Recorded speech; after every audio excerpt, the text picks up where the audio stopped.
Ilang beses ko magsasabihin sa'yo, Magda, huwag na huwag kang magpupunta sa ilog, lalo na kapag pumapatak ang 3:00. Yung mga damit mo, madalas mong iniiwan yan sa sampayan at hindi ka man lang marunong humango niyan kahit na gumagabi na.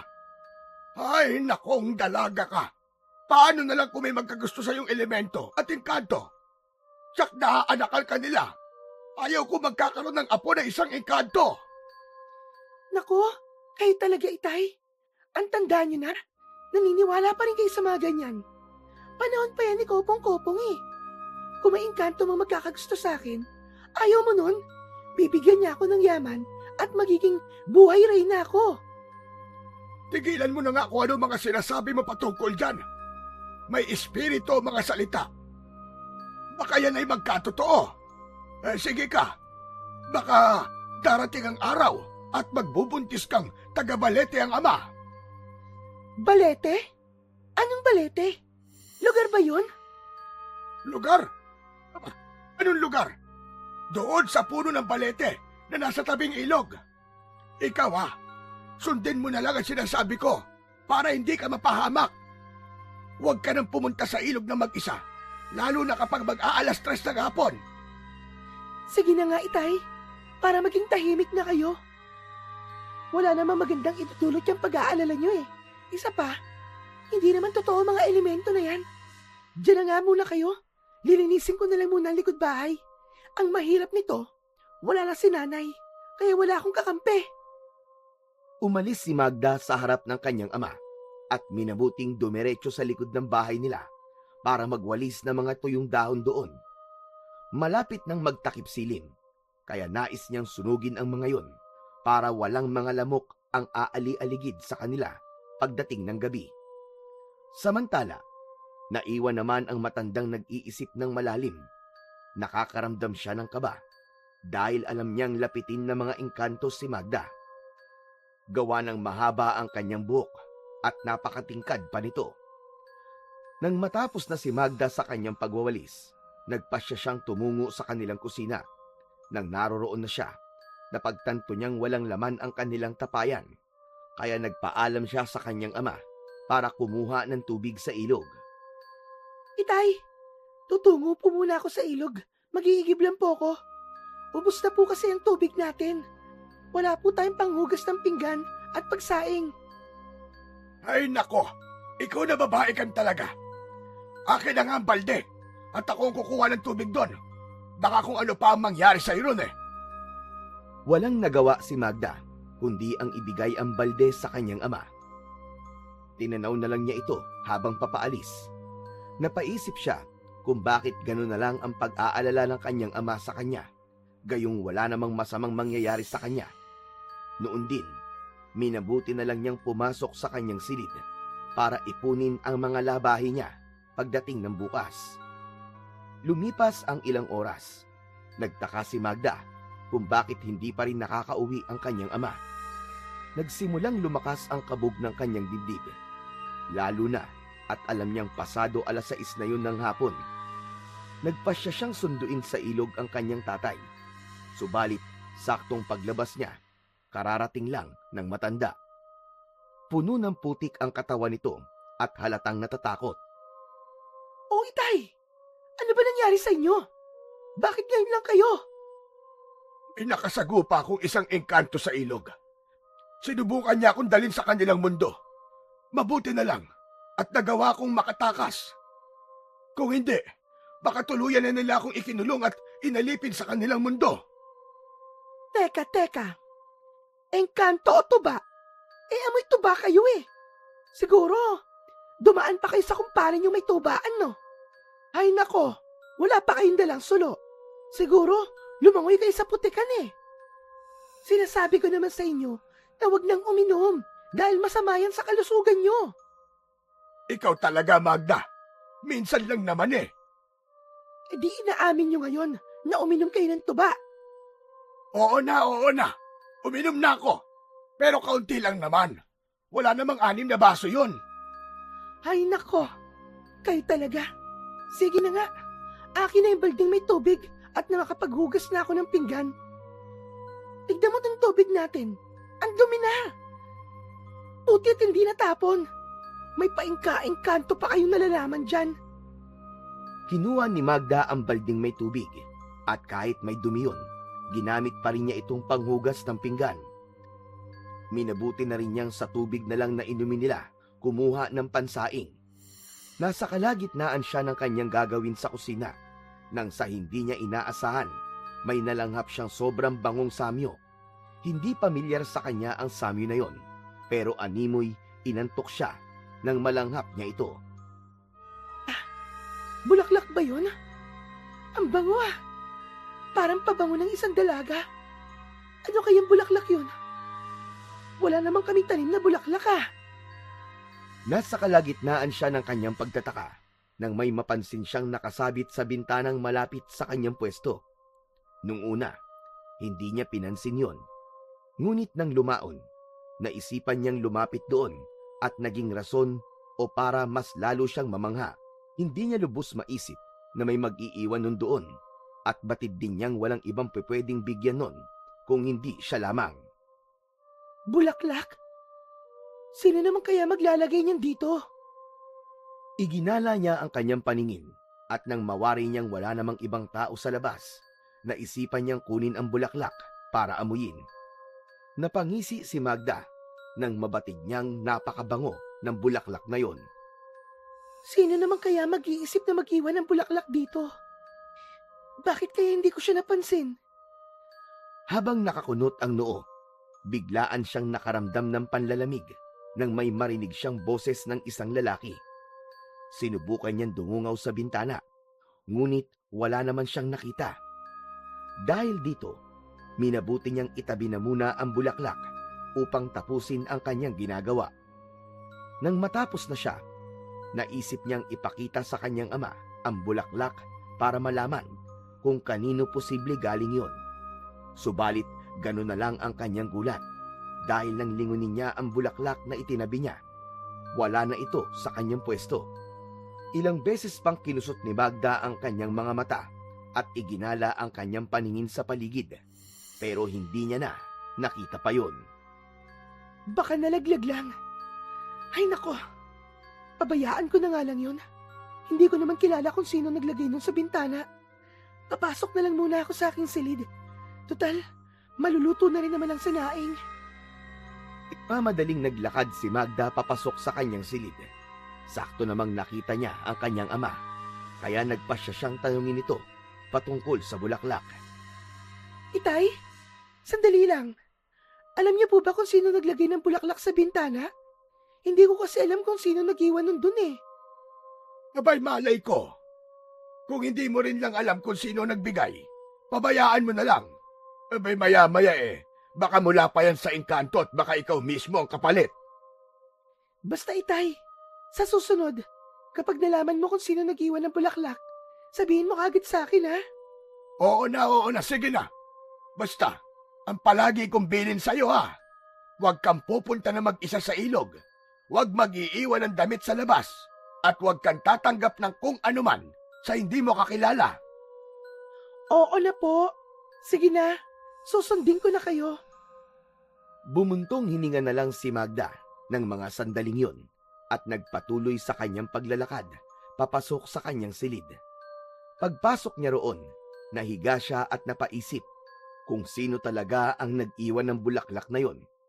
Isa pang bagay na nagpaisip sa kanya ay ang napakabangong samyo ng nasa kusina siya. Nagsimula siyang kutuban ng hindi maganda. Kaya naman, sa halip na suwayin kung anuman ang sinasabi ng kanyang tatay, minabuti niyang sundin na lamang ito. Makaraan ang ilang minuto, niyaya na siya ng kanyang ama para maghapunan. Bunsod nun, lumabas siya sa kanyang silid at naghain na sa kusina.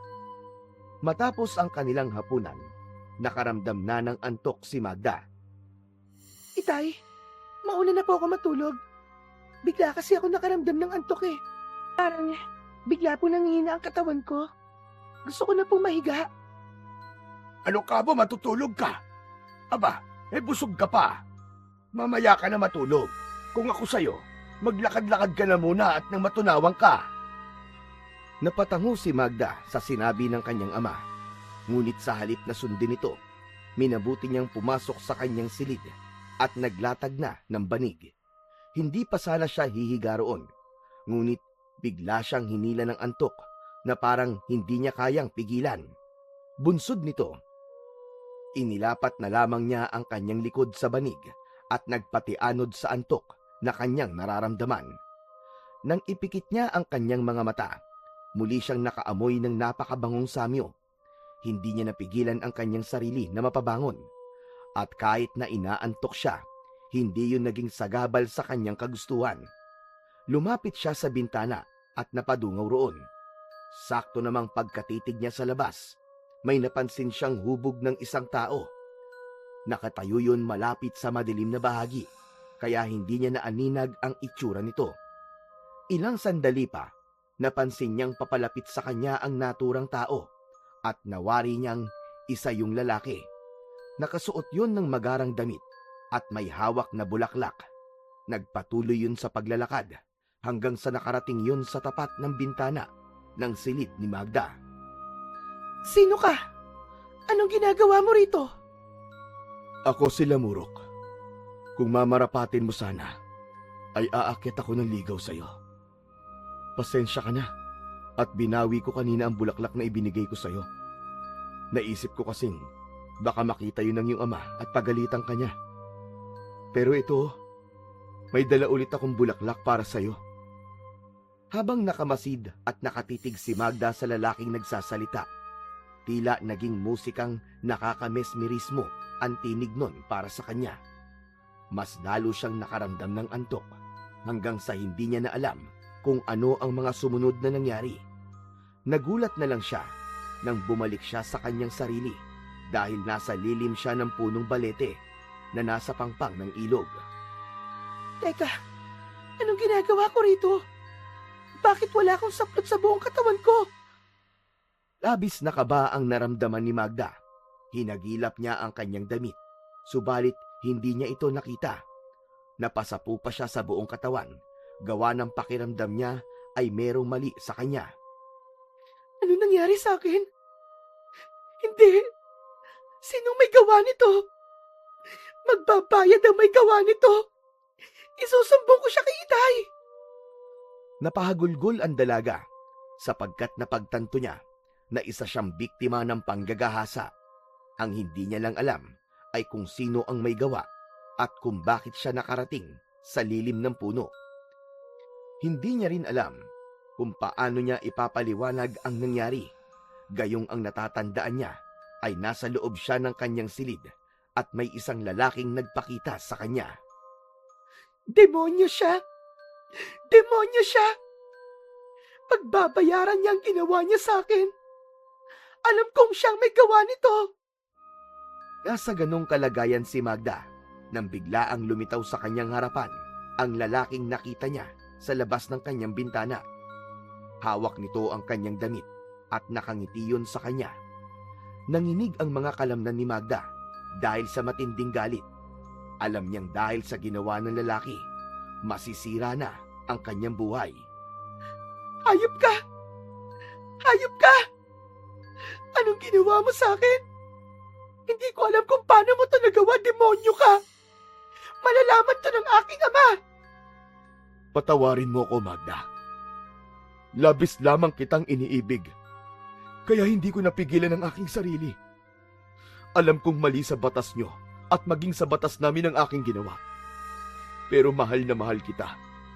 Matagal na kitang sinusubaybayan. At sa bawat araw na pinagmamasdang kita, mas lalo ring lumalalim ang pag-ibig na nararamdaman ko para sa'yo. Ang kapal na mukha mong sabihin na pag-ibig ang nararamdaman mo. Ang sabihin mo, hayok ka sa laman. Malalaman ito ng aking ama at titiyakin kong bombaryo ang papatay sa'yo. Pero, teka, bakit ako nandito? At paano mo ako nadala rito? Sapagkat ako'y hindi kagaya mo, Magda. Iisa tayo na mundong ginagalawan. Pero iba ang dimensyon na aking kinaroroonan. Isa kong engkantong intwara. Patawarin mo ko sa aking pagkakasala sa iyo. Gusto ko lang naman magkaroon ng anak sa isang katulad mo. Dahil darating ang panahon at malaki ang kanyang gagampanan sa mundo nyo at maging sa mundo namin. Kaya patawarin mo ko, Magda. Patawarin mo ko. Akin na ang damit ko! Mapagsamantala! Kahit na may nararamdaman siyang puot sa nagpakilalang engkanto na sila Murok, tila nagagawa rin ng lalaking engkanto na kunin ang kanyang loob. Pagkarinig pa lang ni Magda ng tinig ng nagpakilalang engkanto, unti-unti nang nawawala ang lahat ng kanyang pangamba at alalahanin. Inibig niya ang engkanto. Kahit sa maikling panahon, tinanggap na rin niya ang nangyari sa kanilang dalawa. Kahit pa alam niya na pinagsamantalahan lang siya nito. Huwag kang mangamba, Magda. Tutulungan kita. Subalit ipagpatawad mo kung hindi ako maaaring manatili sa tabi mo. Mahigpit na ipinagbabawal sa aming mga intwara ang makisalamuha sa mga normal, sapagkat maaaring masira ang aming mundo. Yan ang rason kung bakit mas pinipili kong pagmasdang ka ng malayuan. Ibig mong sabihin, Mahirap ipaliwanag, pero balang araw, mauunawaan mo rin ang rason. Matapos magwika ng engkanto, ikinumpas niya ang kanyang mga kamay.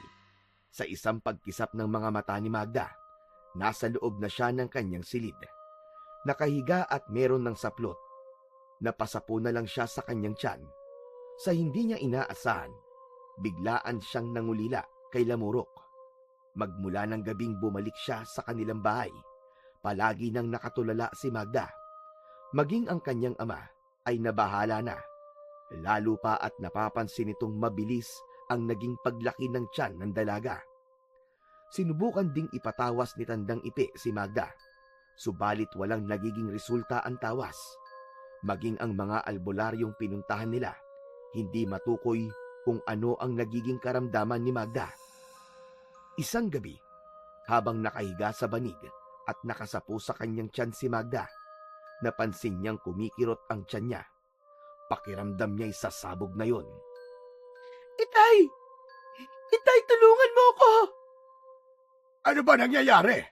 Teka, bakit mas lalo pang lumaki ang tiyan mo? Ano nangyayari sa'yo? Nagimbal ang matanda at napahiyaw naman ng malakas si Magda. Biglaan kasi niyang iniluwal ang isang sanggol na lalaki. Nakakaiba ang itsura kaysa sa tao. Gayunpaman, tinanggap ni Magda ang bata at ipinangako sa kanyang sarili na aalagaan niya yon. Subalit habang nasa ganoong sitwasyon, may naramdaman siyang kakaiba sa kanyang katawan na hindi niya magawang ipaliwanag. Tama ang hinala ko. Isang engkanto ang ama niyan. Ngayon, Magda, sabihin mo sa akin kung ano nangyari at kung bakit yan ang naging resulta. Kailangan ko malaman kung saan nakatira ang engkantong gumawa niyan sa'yo at nang masunog natin ang tirahan niya. Isa siyang demonyo! Isang malakas na pag-ungol ang nagawa ni Magda bilang tugon. Humugot siya ng kanyang hininga at napasigaw na lang si Tandang Ipi nang mawari niyang nalagutan na ng hininga ang kanyang anak habang dilap ang mga mata. Anak ko! Demonyo sila! Bakit nila ginawa ito sa'yo? Itong batang ito ay isang demonyo! Dapat itong mamatay! Dahil ito ang rason ng pagkakamatay ng aking mahal na anak! Nanginig ang buong katawan ni Tandang Ipi dahil sa pagkamatay ni Magda. Hindi niya alam kung sino talaga ang sisisihin, pero nang maisip niyang walang ibang gagawa nun kundi ang mga engkanto, ibinaling niya ang kanyang pansin sa sanggol na iniluwal ni Magda at dito niya ibinuntun ang galit na kanyang kinikimkim. Demonyo ka! Salot! Kung hindi dahil sa'yo, hindi mamamatay ang kaisa-isang alaala sa akin ng aking asawa. Papatayin kita! Papatayin kita, bata ka! Wala kang karapatang mabuhay sa mundong ito! Walang pagdadalawang isip na kinarga ni Tandang Ipi ang sanggol.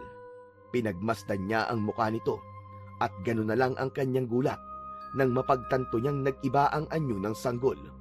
Kung nung una may mahaba itong tenga, May kulay gintong buhok at puting-puti ang balat. Pero ng mga sandaling yun, naging kawangis ito ng isang normal na sanggol. Subalit kahit na maamo ang mukha ng sanggol, hindi nawala ang puot at galit na nararamdaman ni Tandang Ipe. Demonyo ka! At dapat sa'yo, sakalin hanggang mamatay. Hindi ka na dapat nabuhay rito. Anak ng engkanto! Walang pagdadalawang isip na sinakal ng matanda ang sanggol. Subalit makaraan ang ilang segundo, biglang lumakas ang hangin at natuklap ang kanilang bubong. Yumanig din ang lupa hanggang sa tuluyang nawasak ang kanilang bahay. Wag na wag mong pagdadampian ng iyong kamay ang anak ko. Dahil mamamatay ka, tanda. Wala akong pakialam kung ama ka man ng taong mahal ko. Ang mas mahalaga sa akin ay ang bata. Engkanto! Engkanto! Kung sino ka man, hayop ka. Sinira mo ang buhay ng aking anak. At dahil dyan, sisirain ko rin ang buhay ng impaktong ito. At isusunod kita para magsama-sama na kayo sa impyerno! Lalo pang hinigpitan ni Tandang Ipe ang pagkakasakal sa sanggol hanggang sa mangitim ang mga labi nun. Demonyo ka! Hindi na naipagpatuloy pa ng matanda ang kanyang naisabihin at bago pa man tuluyang malagutan ng hininga ang sanggol, biglaan niya itong nabitawan. Mabagal namang lumapag sa sahig ang kaluluwal pa lamang na sanggol na animoy may sumalo roon. Bago pa man makagawa ng kung anumang aksyon si Tandang Ipe, may kung anong puwersa ang pumihit sa kanyang ulo at patungo sa likuran. Naramdaman din niyang may kumikirot sa kanyang tiyan. Isang pag-ungol na lang ang kanyang nagawa bago tuluyang lumobo ang kanyang tiyan at sumabog ang kanyang mga lamang loob.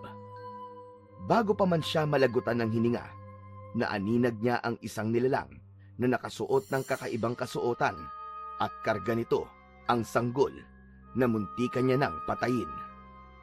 Tawarin mo ko, Apo.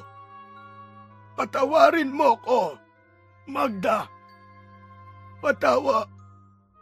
Muling lumakas ang pagyanig ng lupa hanggang sa tuluyang nawasak ang bahay ni Tandang Ipe. Nagkaroon din ng malalalim na bitak doon na siyang naging rason para lamunin ang kanilang bahay at maging ang bangkay nilang dalawa ni Magda. Sa kabilang banda, dinala ng engkanto ang sanggol at iniwan yun sa puno ng balete kung saan niya dinala si Magda. Hanggat nandirito ko, anak, walang masamang mangyayari sa'yo. Hindi ako papayag na may masamang mangyari sa mahal kong anak. Nakarinig ng mga yabag si Lamurok, kaya nagpasya siyang gumamit ng tagabulag. Nang makakita siya ng mag-asawang naglalakad patungo sa ilog, nagkaroon siya ng isang ideya. Napangiti siya dahil alam niyang yun na ang pagkakataong hinihintay niya. Kailangan mong mabuhay bilang isang tao dahil dito ka iniluwal sa mundong ito. Kailangan mong maging matatag sa lahat ng pagsubok.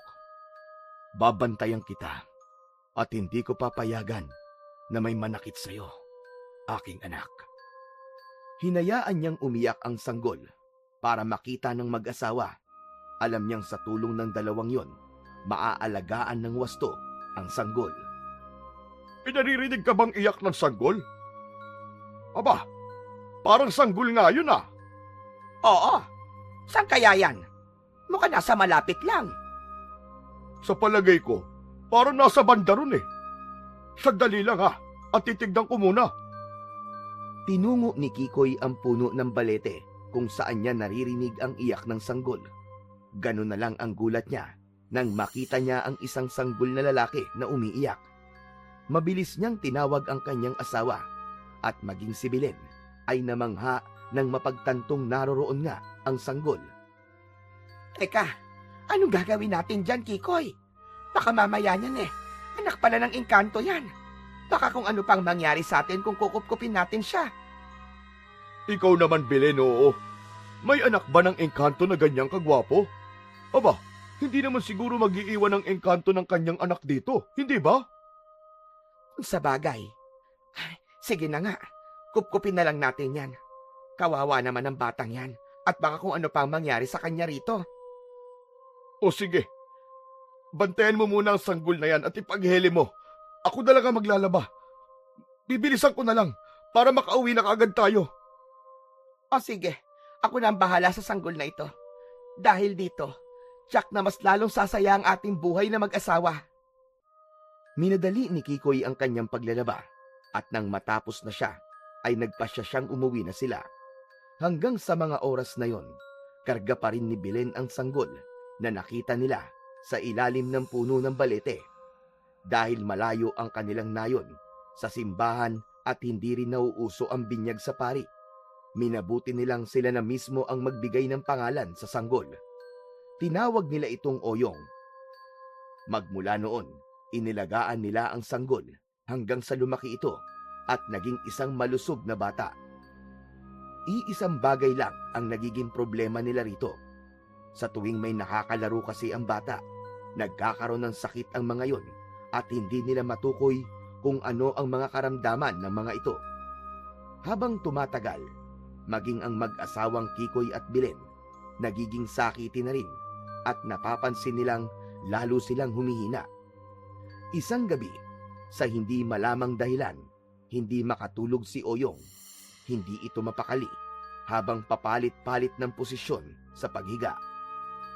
May problema ba, anak? Mukhang hindi ka yata mapakali. Kung may problema ka, huwag kang mahihiyang sabihin sa akin, ha? Ama mo ko at handa kong gabayan ka. Wala po ito, Itay. Pakiramdam ko po kasi may masamang mangyayari. Lumalakas po ang kabog ng dibdib ko. Ano ka mo? Masamang mangyayari? Abay, walang masamang mangyayari hanggat kasama mo kami ng iyong inay. Wala kang dapat na ipangamba, anak. Kami ang poprotekta sa'yo. Kaya ikalma mo ang sarili mo. Salamat po, Itay. Buti na lang po at naririyan po kayo palagi ni Nanay sa aking tabi. Nasa ganun silang sitwasyon nang makarinig sila ng ingay ng maraming tao. Oyong, tignan mo nga kung ano ang ingay na yun. Parang maraming tao, ah. Saan kaya sila papunta? Sige po, Itay. Sandali lang po at dudungawin ko po sa bintana. Mabilis na lumapit si Oyong sa bintana at saktong pagkadungaw niya roon, natanaw niya ang mga taong may dalang sulok. Nagmamadali sila at papalapit sa kanilang bakuran. May mga tao nga po, Itay. Papalapit po sila sa ating bahay at may mga dala pong sulo. Parang mga galit po sila. Ano? Mga sulo? Aba, anong gagawin nila sa atin? Susunugin? Mga walang hiya ang mga yan, ah. Sandali nga, titignan ko. Ag-iingat ka, Kikoy. Baka kung anong gawin nila sa'yo. Wala silang gagawin sa akin. Kakausapin ko sila na maayos para malaman ko kung anong talagang problema nila. O sige na, ako na ang bahala sa labas at pumirmi lang kayo rito. Basta, mag-iingat ka, Kikoy. Pagkababa ni Kikoy, bigla ang nakaramdam ng kakaibang init sa kanyang katawan si Oyong. Nanginginig ito sa galit, pero pilit niya itong itinatago para hindi mapansin ng kanyang ina. Nang makalapit na ang mga tao sa bakuran nila, nagpasya si Oyong na sumilip sa siwang ng dingding at alamin kung ano ang nangyayari doon. Ang kailangan nyo, mga kanayon. Gabing-gabi na. Abay, natutulog na kami rito. Ilabas mo ang anak mo, Salot! Ilabas mo! Kung hindi, susunugin namin ang bahay niya. Ano ka mo? Salot! Hoy, ikaw! Anong karapatan mong tawaging salot ang aking anak? Kailanman ay hindi siya naging salot? Kung hindi siya Salot, bakit nagkakasakitan lahat ng nakakalaro niya? Tignan mo ngayon, ang apo ko. Nag-aagaw buhay at halos butot balat na lang. Ito mga kasama ko. Alam ko kakilala mo sila. At ang mga anak at apo nila ay nagkasakit din. Pagbuhat na makipaglaro yan sa anak mong Salot. Maghinay-hinay ka sa pagsasalita mo, tanda. Wala kang karapatan na sabihin yan dahil hindi mo pinapakain si Oyong. Hala, sige, umalis na kayo rito dahil nagpapahinga kami. Kung gusto nyo mang disturbohin nyo ang isa't isa at huwag kami. Lalong nanggalaiti ang mga tao sa sinabi ni Kikoy at kahit na anong pagpigil sa kanila, hindi pa rin sila nagpaawat. Ang bawat isa sa mga tao roon ay nais na makuha si Oyong dahil itinuring nila itong salot. Nang mga sandaling yon, nagkasundo ang mga tao na puwersahang pasukin ang bakuran ni Kikoy. Itinulak nila ito at nagmadaling pumasok ang mga tao. Ilang beses nilang tinawag si Oyong at sinabihang bumaba. Nagkibit balikat na lang si Oyong at habang nakasilip sa siwang, may nakita siyang isang lalaking nakatayo sa hindi kalayuan. Alam niyang hindi si Kiko yun, kaya kumunot ang kanyang noo. Sino kaya yun? Hindi kaya kasamahan siya ng mga tao?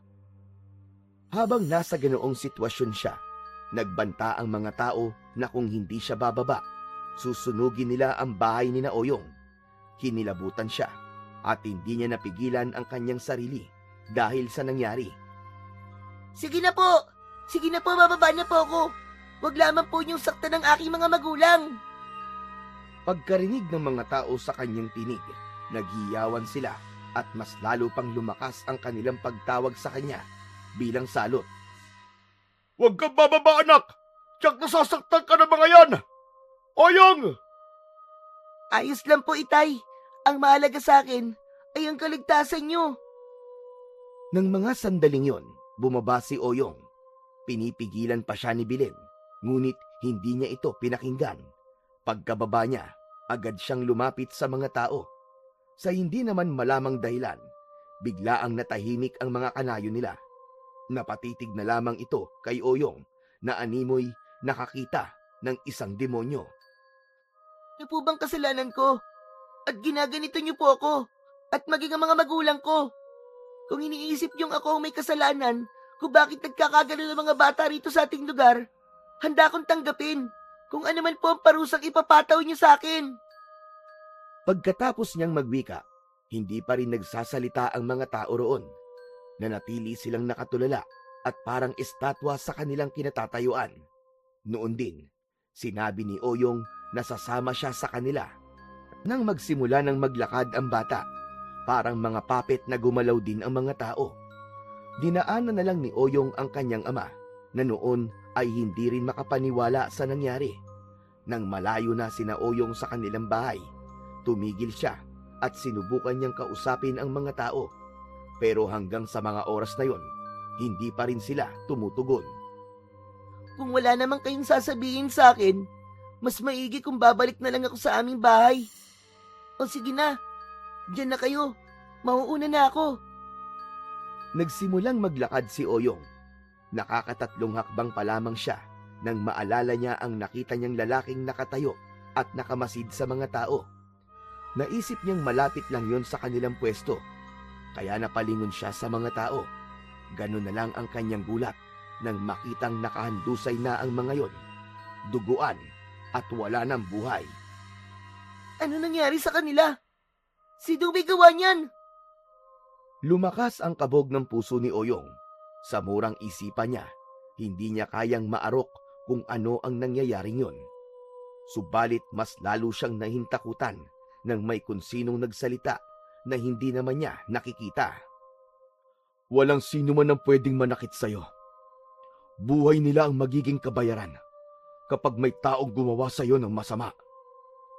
Hindi makapaniwala si Oyong sa kanyang narinig at mas lalo siyang hindi makapaniwala sa kanyang nakita nang masaksiyan niya kung paano lamunin ng lupa ang mga katawan ng taong sumugod sa kanilang bahay. Babantayan kita sa lahat ng oras at gagawin ko ang lahat para maproteksyonan ka. Anak! Anak! Bigla ang napabaling ang atensyon ni Oyong sa kanyang ama. Hindi na rin niya nagawa pang magtanong kung may nakita itong ibang tao sa paligid dahil niyaya na siya ni Kikoy. Mukhang hindi na tayo ligtas dito. Paniguradong babalikan tayo ng mga tao dito. Baka sa susunod, mangyari na ang kagustuhan nila. Kailangan lisanin na natin ang ating bahay para sa ating kaligtasan. Hindi, Itay. Kahit kailan po, hindi na po makakabalik pa ang... Natigilan si Oyong at parang may nagpaurong sa kanyang dila. Noon din, pumayag siya sa kagustuhan ni Kikoy.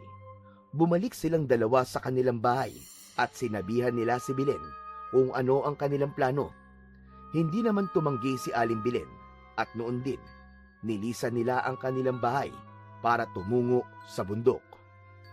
Doon tayo magsisimula ng ating bagong buhay. At doon, walang mananakit sa'yo. At wala tayong mga kanayon. Mas magiging payapa ang ating buhay sa bundok. Tama po kayo, Itay.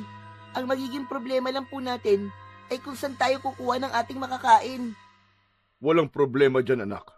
Maraming mga punong namumunga sa loob ng gubat. At paniguradong hindi tayo magugutom doon. Saan naman tayo titira roon? Alangan naman na sa ilalim lang ng mga punong kahoy tayo manirahan. Basta, gagawa ko ng paraan para magkaroon tayo ng maayos na tirahan.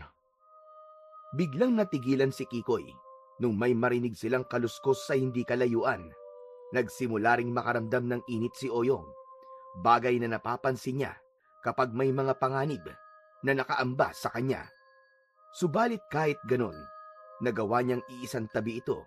Kampante siyang walang masamang mangyayari sa kanya, lalo pa at kasama niya ang kanyang ama at ina. Rinig niyo ba ang kaluskos sa bandaron? Mukhang hindi maganda ang kutob ko. Parang may mga nagmamatsyag sa atin. Sa palagay ko, aswang ang mga yon. Kailangan natin makarating kagad sa bundok. Baka harangan tayo ng mga aswang nang hindi natin inaasahan. Tama po kayo. Mukhang meron nga po, Itay. Teka, titingnan ko lang po kung ano yun. Paniguradong hindi lang po yung simpleng ligaw na hayop lang. Huwag na, anak. Pahamak ka. Kayaan na lang natin yon at magpatuloy na tayo. Baka mamaya niyan ahas lang yun at sugurin ka pa. Hindi nila pinansin ang ingay na kanilang narinig at nagpatuloy sila sa kanilang paglalakad. Subalit lahat sila ay nagimbal nang sa hindi nila inaasahan. May mga nilalang na lumundag at hinarangan silang tatlo. Kulubot ang mga balat nun at nakaumbok ang mga likod. Nagbabaga rin ang kanilang mga mata at naglalaway habang nakalabas ang pangil. Mga aban-aban! Mga aswang ang mga yan! Sige na! Mauna na kayong dalawa at ako nang bahala sa mga to! Sige na! Tumakbo na kayo! Hindi po, Itay. Sasamahan po kita at tutulungan. Nang makita nilang papasugod sa kanila ang mga aswang, hinugot nila ang kani-kanilang mga itak at inihanda ang kanilang sarili. Sa hindi nila inaasahan, umatake ang ilang aban-aban sa kanilang likuran. At huli na nang mapagtanto ni Kikoy at Oyong na sinagpang na ng mga aswang si Bilen. Bilen! Anong ginawa nila sa'yo? Mga demonyo kayo! Lubayan niyo ang asawa ko! Mga aswang! Walang pagdadalawang isip na sinugod ni Kikoy ang mga aswang na nagpepiesta sa katawan ni Bilen. Noon din, tinaga ng lalaki ang isa sa mga aswang. Subalit nang masugatan niya ito, biglaan siyang nilundag ng iba pang mga aswang. Pilit man siyang nanlaban, subalit hindi niya nagawang makaligtas sa talim ng mga kuko at mga pangil nito. Oyong anak! Iligtas mo ang sarili mo! Tumakbo! Hindi na nagawang ipagpatuloy pa ni Kikoy ang kanyang sasabihin. Gawa ng tuluyan siyang nalagutan ng hininga. Nanginig naman ang buong katawan ni Oyong, hindi dahil sa takot na kanyang nararamdaman, kung hindi bunsod ng galit sa mga aswang na aban-aban. Habang nakamasid sa katawan ng kanyang nanay Bilen at tatay Kikoy, isinumpa niyang gaganti siya sa mga aban-aban kahit pa nagaano katagal ang panahon na kanyang gugugulin. Magbabayad kayo. Magbabayad kayo sa inyong ginawa. Hindi ako makakapayag na hindi kayo mamamatay. Papatayin ko kayo kagaya ng ginawa niyo sa aking mga magulang. Nilingon lang siya ng mga aban-aban at napangisi ang mga ito. Dulot ng matinding galit ni Oyong, mabilis siyang umatake sa mga aban-aban. Ibinaling naman ng mga aswang ang kanilang pansin kay Oyong. Ngunit nang akmang susugod na ang mga ito sa kanya, biglaang may kung anong liwanag ang tumama sa kanilang pwesto na nagmumula sa ibabaw ng mga punong kahoy. Napatingala si Oyong upang alamin kung ano yun. Ngunit nang muli niyang ibaling ang kanyang pansin sa mga aban-aban, ganoon na lamang ang kanyang pagkagulantang sapagkat puro sunog na ang katawan ng mga ito. Ang tanging naiwan doon ay ang katawan ng kanyang ama at ina na halos naghahalo na ang laman at dugo. Nay! Tatay! Anong ginawa nila sa inyo? Hindi ko man lang kayo nailigtas mula sa mga demonyong aswang. Pagbabayarin ko sila. Hindi ako titigil hanggat hindi ko sila nasisingil sa ginawa nilang to. Napuno ng galit ang puso ni Oyong. Wala siyang ibang inisip ng mga panahong yun, kung hindi ang hanapin ang iba pang mga aswang na kumitil ng buhay ng kanyang mga magulang. Alam niyang may iilan pang natitira sa mga yun, kaya nais niyang lipulin ang kanilang lahi. Habang nasa ganoong estado siya, biglang lumakas ang hihip ng hangin. Yumanig din ng bahagya ang lupa, kaya panandali ang nawala ang puot ni Oyong at napalitan ng pangingilabot. Sige lang, gumanti ka kung gusto mo. Dahil kasama mo ko sa laban. Hindi kita pababayaan. Lalo pa at mag-isa ka na lang ngayon. Ito yan. Magpakita ka sa akin. Huwag ka maging tuwag. Sa ngayon, hindi muna ako magpapakita sa'yo. Sapat nang nakakausap kita at natutulungan sa mga pagsubok na kinakaharap mo.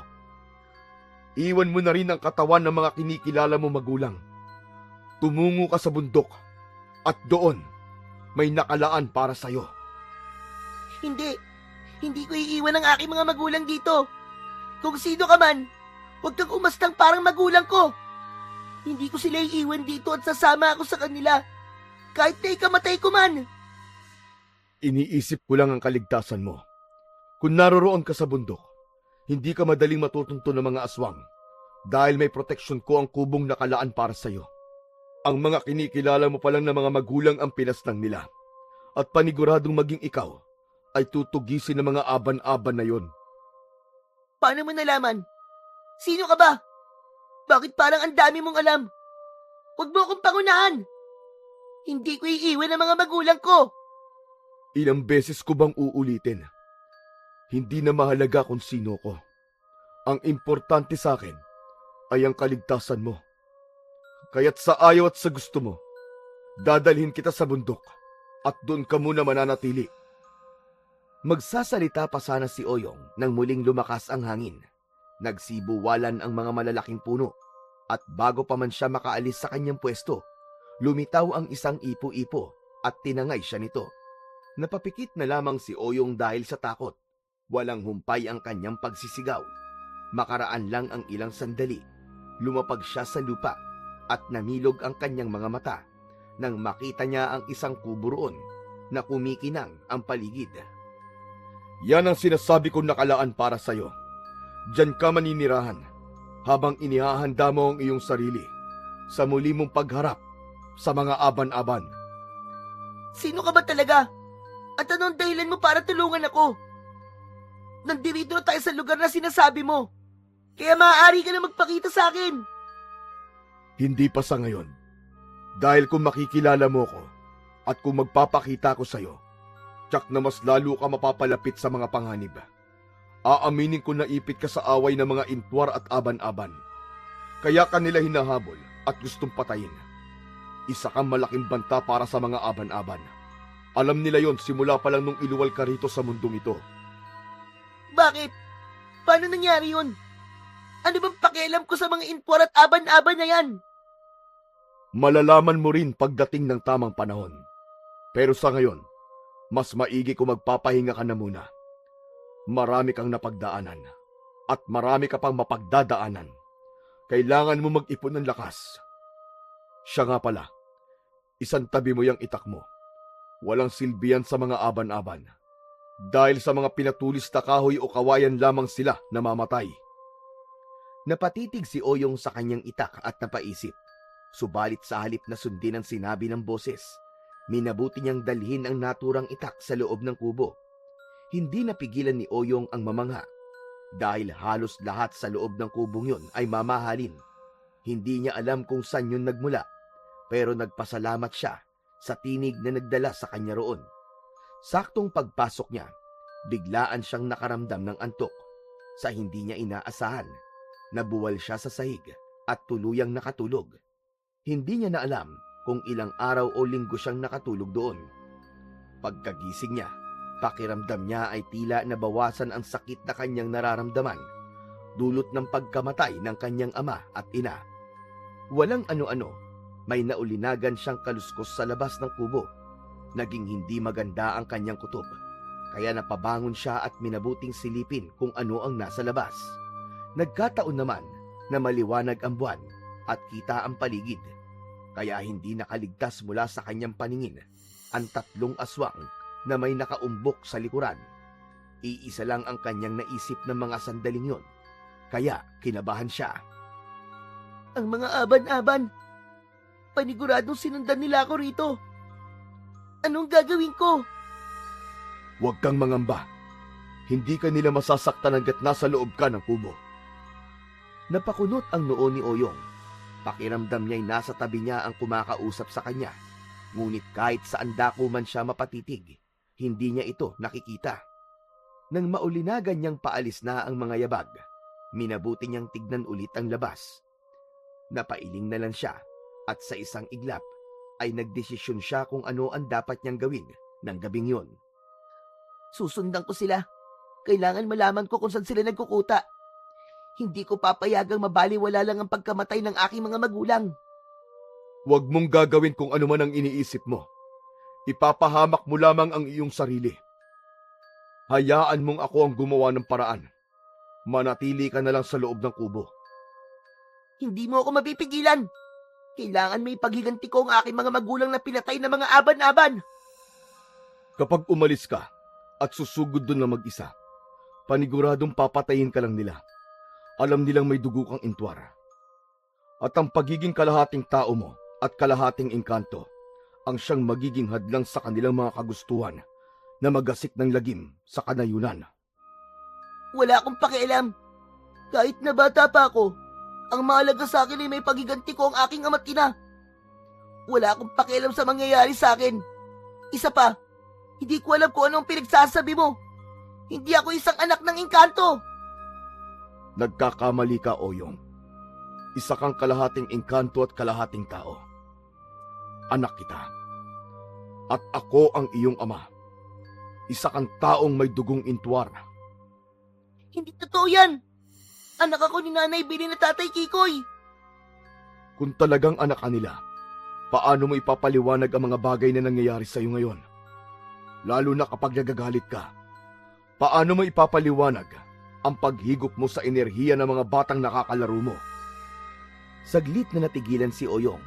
Naalala niya ang kanyang mga kalarong nangihina at nagkakasakit. Naisip din niya ang pagsugod ng mga taong binalak silang sunugin.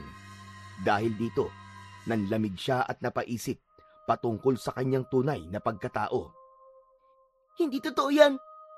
Gumagawa ka lang ng kwento. Kung totoong ikaw nga ang ama ko, bakit hindi ka magpakita sa akin? Matapos magwika ni Oyong ng mga katagang yon, biglang natahimik ang paligid. Naghintay siya ng ilang sandali, subalit walang nagpakita sa kanya. Bunsod nito, isinantabi niya ang ganong bagay at ibinaling ang atensyon sa mga aban-aban. Medyo nakalalayo na ang mga ito, pero tinatamaan sila ng sinag ng buwan, kaya't nakikita pa rin niya ang mga yon. Hindi maaari. Kailangan ko maabutan ng mga aban-aban at nang malaman ko kung saan sila naglulungga. Pero kailangan ko na magiging armas. Tama, pinatulis na kawayan. Kailangan ko ng pinatulis na kawayan. May narinig pa siyang boses, subalit minabuti niyang wag ng pakinggan at pansinin yon. Nagmadali siyang lumabas at nagkataong may nakita siyang pinatulis na kawayan. Walang pagdadalawang isip niyang kinuha ito. Minabuti niyang sundan ang mga aban-aban na noon ay medyo malayo na ang distansya sa kubo. Kailangan ko malaman kung saan naglulungga ang mga kampo ng kadiliman na yun. Hindi ako natatakot sa kanila. Kahit na bata ako, hindi ako magpapadaig sa nila lang na pumatay sa aking ama't ina. Patakbong sinundan ni Oyong ang mga aban-aban. Kahit paano'y maliwanag naman ang buwan at kahit nasa loob siya ng kagubatan, may liwanag naman ng buwan na lumulusot doon. Hindi niya inisip ang panganib na kanyang susuungin. dahil ang galit ang pagnanais na makapaghiganti ang siyang nag-ahari sa kanyang puso. Wala akong pakialam kung mag-isa lang ako. Wala nang saysay ang buhay ko. Kaya kahit mamatay pa ako, ayos lang yun. Ang mahalaga, maipaghiganti ko ang aking mga magulang. Nasa kalagitnaan siya ng kanyang pagtakbo nang sa hindi niya inaasahan ay lumakas ang iip ng hangin. Hindi siya nagpatinag doon at mas pinili niyang magpatuloy sa kanyang binabalak. Halos hindi makapaniwala si Oyong, gawa ng mas naging mabilis ang kanyang pagtakbo hanggang sa makita niyang pumasok sa isang yungib ang mga aban-aban na kanyang sinusundan. Papasok na rin sana siya sa yungib, pero may nakita siyang mga bagay na kumikinang sa hindi kalayuan. Kunin mo ang mga gintong yan at gamitin. Magagawa mong lansihin ang mga aban-aban dyan. Dahil napakahilig nila sa ginto at diamante. Sige, kukunin ko yan at gagamitin laban sa kanila. Walang agam-agam niyang kinuha ang mga ginto at nagpatuloy siya sa kanyang pag-usad. Dahil natanaw niyang pumasok sa yungib ang tatlong hinahabol niya, pumasok na rin siya roon. Pilit niyang tiniis ang malansa at amoy bulok na amoy sa loob nun. Hindi na rin niya inisip kung anuman ang kanyang maapakan, gawa ng sobrang dilim sa loob ng naturang kuweba. Makalipas ang ilang minutong pagbaybay sa makitid na lagusan, nakarating siya sa kabilang bahagi nun. Nakita ni Oyong na may mga tolda roon at kahit paano'y may liwanag ng buwan na tumatama roon. Kung gayon, ito ang kuta ng mga aban-aban. Anong gagawin ko para magawa ko silang gapiin? Anong gagawin ko? Mag-isip ka, Oyong. Mag-isip ka. Mag-iingat ka. Hindi madaling linlangin ang mga yan. Kailangan hindi nila malaman na may dugo kang intwar. Dahil paniguradong papatayin ka nila kagad. Patuloy pa rin sa ngayon ang hidwaan ng mga intwar at aban-aban. At dahil pumarito ka sa kanilang kuta, iisipin nila na pakawala ka namin at maiipit ka sa gulo. Kailangan mo magdoble ingat, anak. Nang mga panahong yon, walang nagawa si Oyong kung hindi ang pakinggan na lang ang boses na kanyang naririnig. Alam niyang may mabuting idudulot yon sa kanya dahil tila ginagabayan siya nito. Naramdaman na rin niya ang koneksyon nilang dalawa, kaya kampante siyang hindi siya nito ipapahamak. Ipikit mo lang ang iyong mga mata at hayaan mo ang iyong sarili na mag-isip ng kung ano-ano. Dadalhin ka ng iyong isipan sa lugar kung saan ka nagmula at makikita mo ang aking itsura. Sinunod ni Oyong ang sinabi ng tinig sa kanya at nang ipikit nga niya ang kanyang mga mata, nakaramdam siya ng kung anumang enerhiya. Nagpatianod siya sa kung anumang pumapasok sa kanyang isipan hanggang sa makakita siya ng kakaibang mundo. May nakita rin siyang isang lalaki na kamukha niya at patuloy itong nagsasalita. Kinutuban ng hindi maganda si Oyong, kaya agad niyang iminulat ang kanyang mga mata. Napaigtad na lang siya nang mapansin niyang may kung anong puwersang bumalot sa kanyang buong katawan. Magmula sa mga oras na ito, anak, mas mangingibabaw ang iyong pagiging intwar.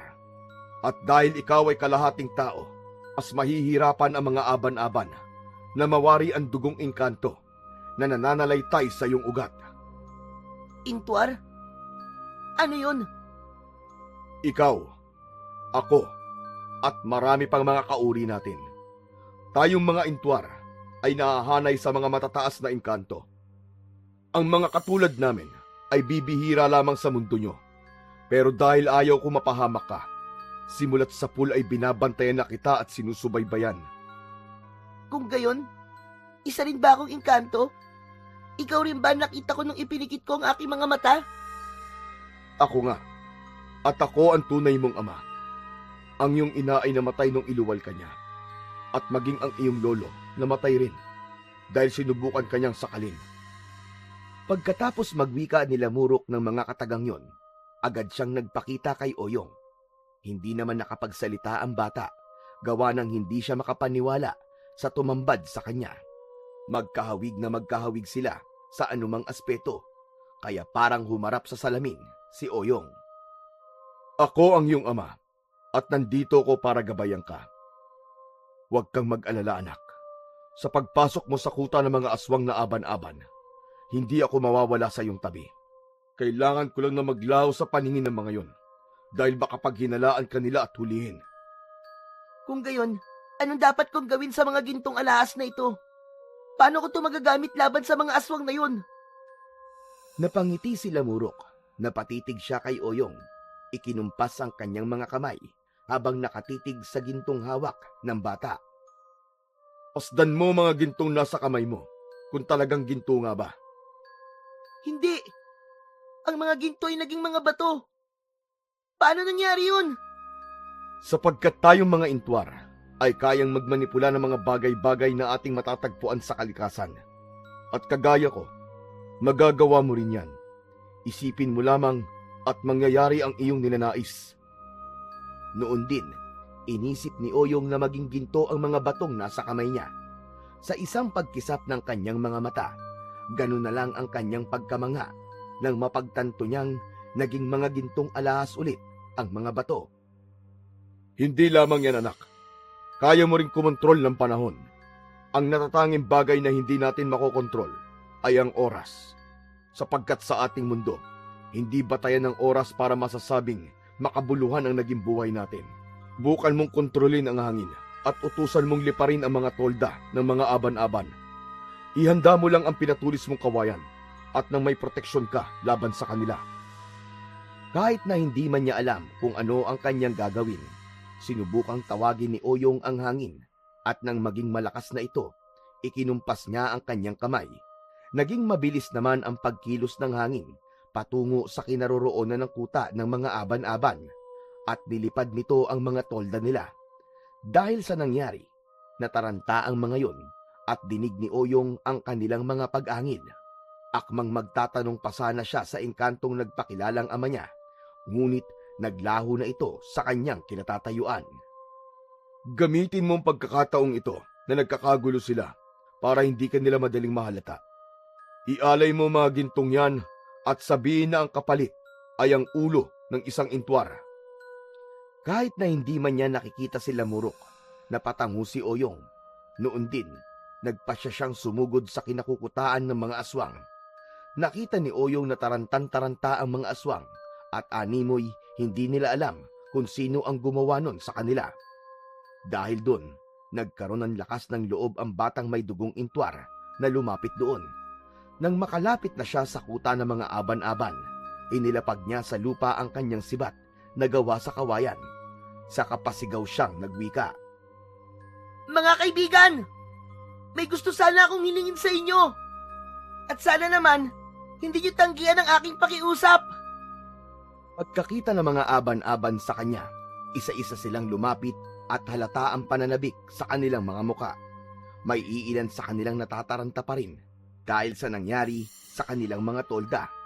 Nang nasa tapat na nila si Oyong, tinitigan nila ng maigi ang bata na parang nagbabasa sila ng aklat. Ilang sandali pa, may isang aban-aban ang naglakad na papalapit sa kanya. Inamoy-amoy siya nito, saka nagwika. Mo'y intwar ka. Pero ano ba ang sadya mo rito? Pinatay ng isang intwar ang lolo ko at nais ko sana magiganti roon. Alam kong kayo na ang makakagawa nun.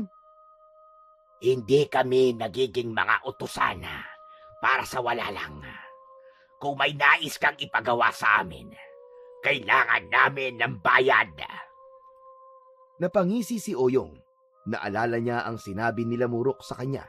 Kaya naman, walang pagdadalawang isip na ikinalat niya ang mga kumikinang na ginto sa lupa. Hinayaan niyang manabik doon ang mga aban-aban at nang sayangin nila ang kanilang oras sa pagdampot ng mga yon, hindi naman naiwasan ni Oyong ang mapangisi dahil kahit na mga aswang pala ay may labis din na pagkahumaling sa mga ginto at diamante. Yan ang bayad ko. Basta, ibigay niyo sa akin ang ulo ng intwar na aking hinahanap. Kailangan ko yun sa lalong madaling panahon. Pagkakita niya, naabala ang mga aban-aban sa pagdampot ng mga hiyas na ginto sa lupa. Mabilis namang dinampot ni Oyong ang kanyang sibat na gawa sa kawayan. Inilapit niya ito sa liig ng matandang aban-aban na nooy nabigla rin sa kanyang ginawa.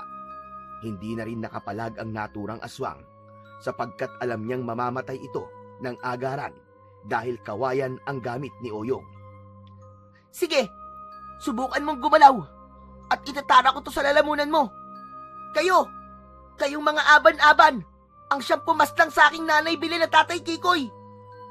Pagbabayaran niyo ang ginawa ng iba niyong kasamahan. Hindi ko alam kung anong pinagsasasabi mo. Pakawalan mo ko. Kung hindi, pagpipiestahan ka ng mga aban-aban dito. Tumawa pa ang aban-aban pagkatapos niyang magwika. Subalit, mas lalo namang diniinan ni Oyong ang sibat sa lalamunan ng aswang. Napaungol na lang ang aswang at halos maluwa na sa sakit na kanyang nararamdaman. Sige na, sige na. Tama na. Huwag kayong lumapit. Hayaan niyo ko. Baka kung ano pa ang gawin ng batang mapangas na ito sa akin. Ayoko pang mamatay. Nasaan ang tatlong aban-aban na nagmamatsyag sa akin? Ako ba talaga ang kanilang pakay sa kubo? Bakit sila umaligid doon? Hindi ko alam. Pero iisa lang ang posibleng dahilan kung bakit nakarating doon ang mga kasama namin. Marahil, naghahanap sila ng intwar na siyang makakapagturo sa amin kung saan nagkukuta ang mga engkantong yon. Hindi na nyo kailangan pang maghanap ng intwar. Dahil nandito na ako sa harap nyo. Pero hindi nyo ako makukuha. Naparito ko para sa aking pagiganti at para hindi makipagtulungan sa inyo. Kung gayon, amaga ang inala ko. Kaya pala amoy intwar ka. Sinubukang gumalaw ng matandang aban-aban, kaya mas lalo pang diniinan ni Oyong ang sibat sa leeg nito. Bunsod nito, nasugatan ang naturang aswang at tumulo ang kanyang dugo. Nakita yon ng isang aban-aban, kaya naman mabilis itong lumapit kay Oyong para sunggaban siya. Subalit bago pa man mapagtagumpayan ng naturang aban-aban ang kanyang ninanais, nagawa siyang sakalin ni Oyong gamit ang isang kamay. Sinubukan pang magpumiglas ng nasabing aswang, ngunit ibinalibag siya ng batang may dugong intwar, dahilan para tumilapon ito sa iba pa niyang mga kauri. Yan ang nararapat sa'yo. Sige, sumugod kayo. Sino pang gustong umatake sa akin? Nagsiangilan ang mga aban-aban nang wikain yun ni Oyong. Ang bawat isa sa kanila ay sabik na malapitan ang bata. Subalit natatakot sila sa kung anumang posibleng mangyari sa kanila.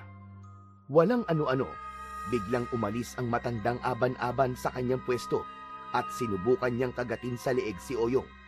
Subalit bago pa man mangyari ang kanyang plano, buong lakas nang itinarak ng bata ang hawak niyang kawayang sibat sa bunganga ng naturang aban-aban.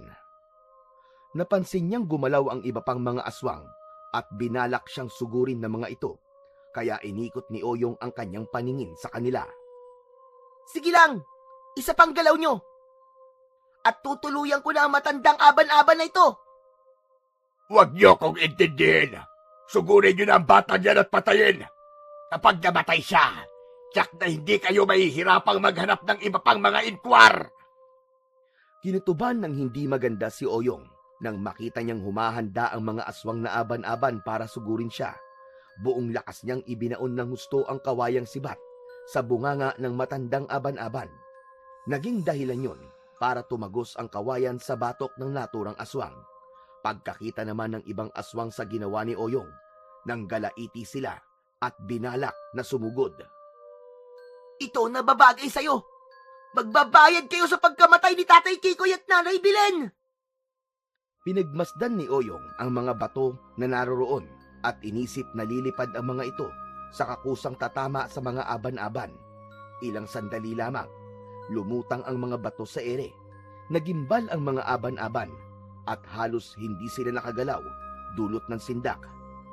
Nung mapagtanto nila kung ano ang binabalak ni Oyong, mabilis silang sumugod sa bata. Ngunit bago pa man sila makalapit kay Oyong, tumama na sa kanila ang napakaraming mga bato at halos lahat ng mga aban-aban ay bumagsak sa lupa.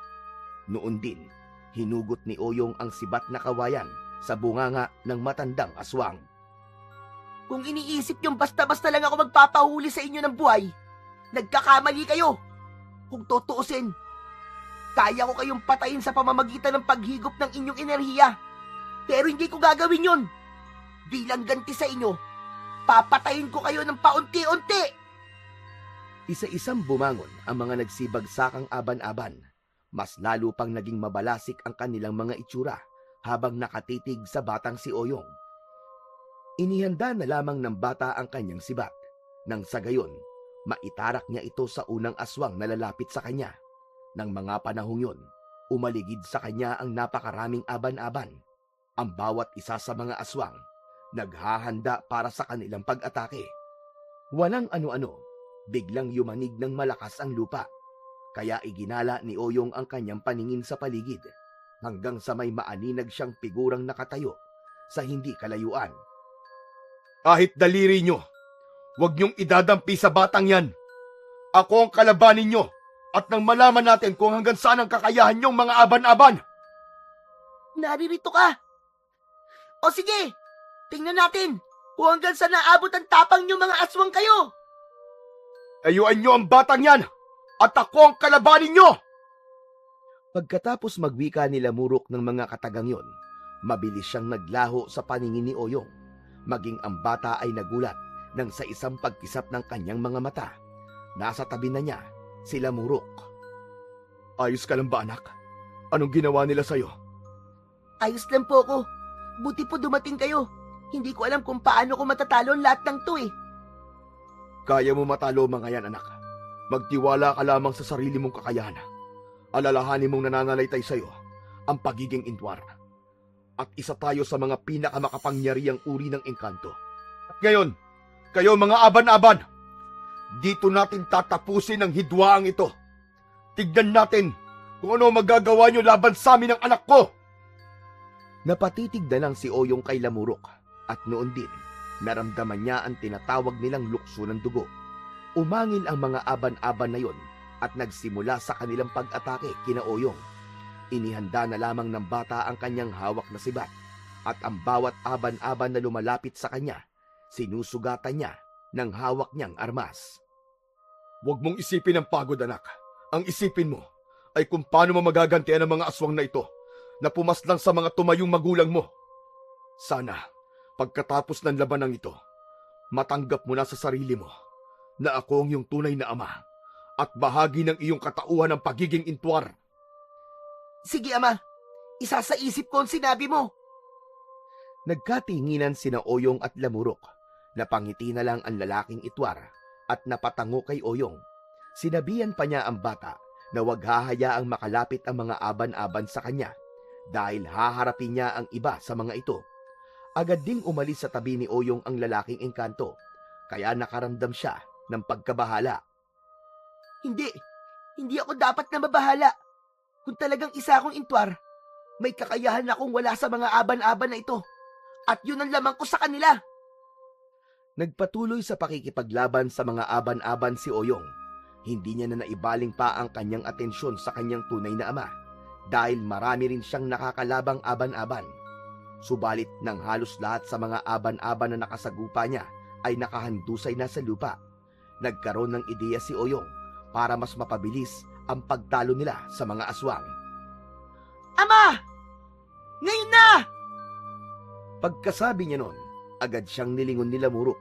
Napatitig naman ang lalaking intwar sa kanya at napatango.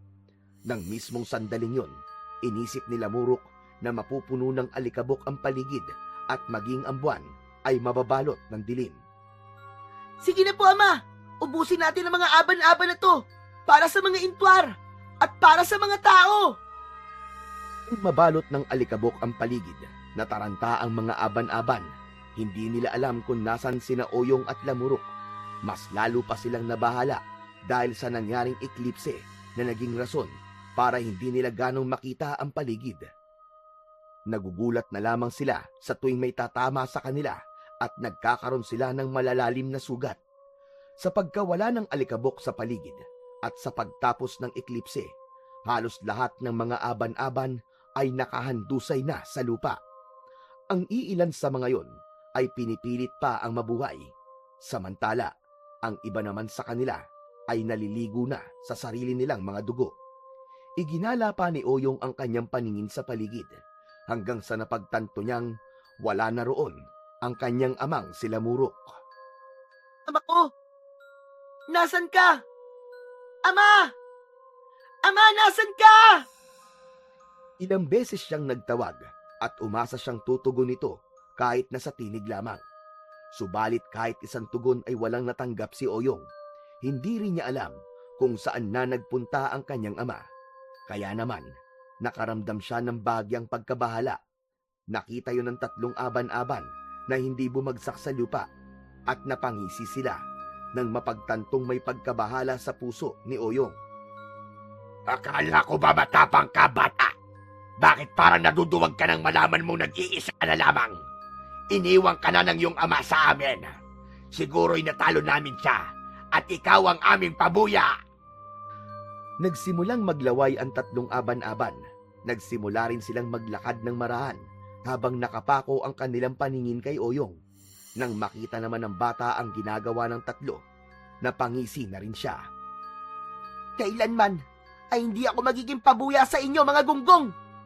Marahil, iniwan ako ng aking ama sapagkat alam niyang kayang-kaya ko kayong 3. Pagkatapos magwika ni Oyong, buong liksi niyang sinibat ang isa sa mga aban-aban. Dahil sa naging bilis ng pagsibat niya, hindi yun napansin ng 3 aswang. Nagulat na lamang ang 2 nang bumagsak ang kanilang kasama na nakatarak sa dibdib nito ang sibat. Sa kabilang banda, ginamit ni Oyong ang pagkakataon na yon para lumipat ng kanyang pwesto. Napangisi na lang din siya nang muli sanang ibabalik ng 2 aban-aban ang kanilang pansin at hindi na nila siya nakita. Subalit makaraan pa ang ilang sandali, nakita ni Oyong na may mga gumagalaw sa hindi kalayuan at animoy papalapit sa kanyang kinaroroonan. Hindi, marami pa sila. Anong dapat kong gawin? Paniguradong mamamatay ako rito at magiging walang saysayang nasimulan kong pagiganti para kay nanay at tatay. Ama, tulungan mo ko.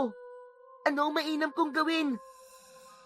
Nasa kalagitnaan siya ng kanyang pag-iisip nang bumalik sa kanyang gunita ang sinabi ng kanyang ama patungkol sa kakayahan niyang makontrol ang mga bagay-bagay. Ah, alam ko na. Noon din, napatitig siya sa mga malalaking puno sa bahaging dinadaanan ng mga aban-aban. Inisip niyang mabubuwal ang mga yon at pagkalipas lang ng ilang sandali, sunod-sunod na nagtumbahan ang mga puno. May iilang mga aban-aban na binagsakan ng mga puno at nadurog ang mga katawan. Ang iba namang nakailag, patuloy na tumakbo patungo sa kinaroroonan ng 2 aban-aban na naunang nakalaban ni Oyong. Batang nag-iisa lang ang kalaban nyo, pero nagtawag pa kayo ng inyong mga kasama. Ngayon, sino sa atin ang duwag? Kung iniisip yung natatakot ako, nagkakamali kayo. Lumabas si Oyong sa kanyang pinagtataguan at sinadyang magpakita sa 2 aban-aban. Nung makita naman nila siya, mabilis silang sumugod sa kinaroroonan ng bata. Nang makita yun ni Oyong, naisipan niyang kontrolin ang sibat na kawayang nakatarak pa rin sa lalamunan ng isang aswang. Ikinumpas niya ang kanyang mga kamay at sa pamamagitan ng kanyang isipan, nagawa niyang palutangin ang sibat. Isang malaking pagkakamali ang ginawa nyo. Sisiguraduhin kong ako magwawagi sa labanang ito. Ito ay para kina inay at itay. Pagkatapos niyang wikain ang mga katagang yon, tinignan niya ang sibat na nakalutang sa ere habang nakatutok sa 2. Hindi naman nila yon napansin at nang saktong pagkalapit nila kay Oyong, nahati ang sibat na kawayan. Ang dapat sa inyo ay mamatay! Tumarak sa likuran ng 2 aswang ang nahating sibat na kawayan. Napaungol na lang sila at agaran ding nabuwal sa lupa. Nang mga sandaling yon, nakita ni Oyong na malapit na ang iba pang mga aban-aban. Halos nasa 20 ang bilang ng mga yon. Subalit kahit na ganon, hindi nakaramdam ng takot ang bata. Kung totoo man na isa akong intwar, hindi ako susuko sa mga ito. Alam kong pinoprotektahan ako ng aking ama. At alam ko rin na kaya kong gapiin ang mga aswang na yan. Iginala ni Oyong ang kanyang paningin sa paligid. Nang may makita siyang mga kawayan, napangisi siya at nagkaroon ng isang magandang ideya. Kayong mga aban-aban, alam kong ako rin ang inyong pakay. Ano pang hinihintay nyo? Sige, sumugod kayong lahat sa akin! Napaangil ang mga aban-aban na papalapit at animoy tuwang-tuwa sila nang makita si Oyong. Subalit, bago pa man makalapit ang mga yon sa kanya, ikinumpas ng batang may dugong intwar ang kanyang kamay. Napangiti na lang din siya nang makita niyang nakalutang sa ere ang mga kawayan na naputol sa kani-kanilang puno. Bago pa man tuluyang makalapit sa kanya ng husto ang mga aban-aban, bumulusok na sa kanila ang dulong bahagi ng mga kawayan. Lahat ng mga aswang ay natuhog nun. Ngunit, para makasiguro, nilapitan sila ni Oyong. Nagkamali kayo at pumarito pa kayo. Pero sa bagay, marahil ginusto talaga ninyong mamatay sa gabing ito. Ngayon, ibibigay ko sa inyo kung ano man ang nararapat. Pinagmasdan silang maigi ni Oyong at inisip ng bata na mapipilipit at sasabog ang kanilang katawan. Matapos yun, ang mga aban-aban na naghihingalo ay napaungol dahil sa labis na sakit. Halos hindi nila magawang tignan si Oyong nang magsimulang pumilipit ang kanilang katawan. Napaatras na lang din ang bata nang sumabog ang katawan ng mga aban-aban. Tapos na, anak ko. Sinasabi ko na nga ba't kahit na mag-isa ka lang, magagawa mo matalo ang mga aswang na yan. Nga maihinang nilalang, isang buong angkan ng aban-aban, nagawan talunin ng isang bata na wala ngang halos kakayahan sa pakikipaglaban. Napalingon si Oyong nang marinig niya ang boses ng kanyang tunay na ama. Kahit paano ay nakampante siyang may kasama na siya. Gusto man niya itong sumbatan at sisihin, ngunit alam niyang kahit sa simpleng paraan lang, natulungan naman siya nila Murok. Pagkakita niya sa kanyang tunay na ama, lumapit siya rito at inisisa. Saan ba kayo nagpunta, Ama? Kanina kasama ko kayong lumalaban sa mga aban-aban. Pero nang lumaon, bakit nawala kayo? Napangisi sila Murok sa bata. Tinapik niya ang balikat nito. Nagsimula na rin siyang magpaliwanag patungkol sa kanyang ginawa. Dahil alam niyang naguguluhan ang bata dahil sa mga nangyari. Ang nakasama mo ay isang simulakro lamang. Hindi yun ang pisikal na katauhan ko. Espiritual lang yun. At lumitaw yun dahil meron tayong koneksyon. At yun ang patunay na anak nga kita. Hindi nakapagsalita si Oyong. Napatitig lang siya kay Lamurok. At dahil sa nangyari, nagawa niyang tanggapin ang totoo niyang pagkatao. Gumala sila at doon siniguro nilang patay na ang lahat ng mga aban-aban. Nang masiguro nang wala ng buhay ang mga aswang, ikinumpas ni Lamurok ang kanyang mga kamay. Namulagat na lang ang mga mata ni Oyong nang masaksihan niya kung paano kainin ng lupa ang lahat ng mga aban-aban na yun. Gusto kong magsimula ng bagong buhay na kasama ka, anak. Sumama ka na sa mundo namin. Sa mundo kung saan ka talaga nararapat. Doon, wala kang mararamdamang negatibo. Dahil positibo ang lahat ng bagay roon. Napabuntong hininga si Oyong. Naisip niya ang kanyang nanay at tatay na nagawa niyang ipaghiganti. Hindi niya lubos maisip na medyo may katagalan pala ang naging laban nila sa mga aban-aban. Palibhasa kasi, hindi raw sumisikat ang araw sa lugar na yon. Kaya namumuhay ang mga aswang na yon nang hindi nangangambang madampian ng sinag ng araw ang kanilang mga balat. Nagawa ko na pong maipaghiganti ang kamatayan ng mga tumayong magulang ko. Naipaghiganti ko na nga po. Pero, hindi ko naman sila kasama. Ngayon, hindi ko po alam kung saan ako pupulutin. Nawala man ang mga kinikilala mong mga magulang. Nandirito pa rin ako. Palagi ka may matatakbuhan. At ako yun, bilang ama mo. Ngayon wala na mga aban-aban na naghahangad sa buhay natin. Magagawa na nating mamuhay ng mapayapa. Pero kung hindi ka pa handa na sumama sa akin, pag-isipan mo muna. Doon ka sa kubo manirahan at ibibigay ko ang lahat ng mga kailangan mo. Maraming salamat po, Ama. Alam kong hindi madali ang magdesisyon, pero darating po ang panahon na makakapag-isip-isip din po ako. Sa ngayon po, siguro, kailangan ko muna mag-isa. Wala akong pakialam kahit bata pa po ako. Siguro, kaya ko naman po ang aking sarili. Ikaw ang bahala, anak. Pero kung kailangan mo ko, isipin mo lang ako at darating ako sa mismong oras na yon. Maraming salamat po, Ama. Siguro nga po kung wala kayo, baka nalapa na po ako ng mga aban-aban. Wala yon, anak. Walang mga magulang ang nais na masaktan ng kanyang anak. Kahit na hindi man ako nagpapakita sa iyo nung una, ginawa ko naman ang parte ko para maprotektahan ka. Siguro naman, sapat na yon para maiparamdam ko sa iyo na mahal kita. Pagkatapos ng kanilang usapan, nagpasya na silang umalis doon. Sa pamamagitan ng kapangyarihan nila Murok, gumawa siya ng lagusan mula roon, patungo sa kubong nasa bundok, kung saan mananatili si Oyong. Sa isang pagkisap ng mga mata ni Oyong, naroroon na siya sa loob ng kubo. Samantala, hindi niya nakasama roon ang kanyang tunay na ama. Hindi alam ng bata kung ano ang magiging buhay niya roon, kaya hindi naglaon na pagdesisyonan niyang sumama na lamang kay Lamurok sa kanilang mundo. Subalit, hindi naman siya nagtagal doon, gawa ng hindi umayon ang kanyang katawan sa buhay ng isang engkanto. Naisip niya marahil nasa dugo niya ang pagiging intwar, pero hindi ang kanyang katawan at hindi nararapat sa kanilang mundo. Kalaunan, bumalik na lang si Oyong sa mundo ng mga tao at nagpasyang mamuhay ng mag-isa sa kubo. Hindi naman siya nawalan ng pang-araw-araw na kailangan niya, dahil ibinibigay naman yon ng kanyang ama. Sa paglaon, nagagawa niyang tumulong sa mga tao sa pagsugpo sa mga aswang na nananalasa sa mga kanayunan. Maging ang mga tao, hindi makapaniwala na kaya ng isang simpleng bata ang mga ganong gawain. Lingid sa kanilang kaalaman, nananalaytay sa dugo ni Oyong, ang dugong intwar.